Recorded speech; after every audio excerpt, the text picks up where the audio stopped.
Salam sejahtera buat kita semua.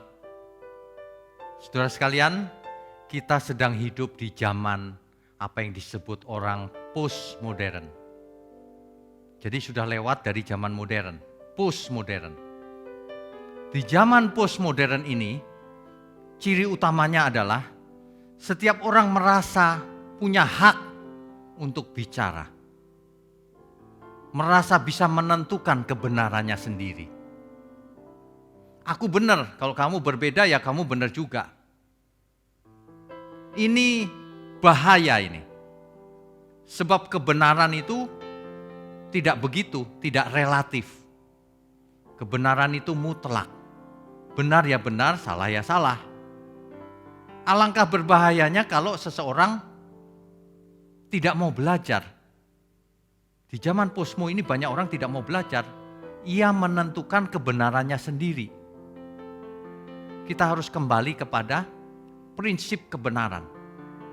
Oleh sebab itu, saya sarankan Bapak Ibu untuk mengikuti seri kebenaran, 7 natur kebenaran. Supaya tidak terbawa kepada arus postmo ini. Arus postmo ini begitu kuat sehingga banyak orang, teolog pun menjadi teolog postmo. Gak penting kebenaran. Yang penting hak asasi manusia dihargai. Sehingga ngomong salah pun gak apa-apa gitu. Ini merusak pikiran. Itulah ciri dari teolog-teolog postmo itu. Bicara sembarangan. Di sosial media. Di internet. Di publik. Baik di dunia fisik maupun dunia maya. Ia merasa punya hak menyerang ke kiri, menyerang ke kanan. Ini sekaligus melanggar hukum. Kalau Tuhan Yesus hidup di zaman sekarang, apakah Tuhan berkenan sama kelakuan seperti itu? Tentu tidak.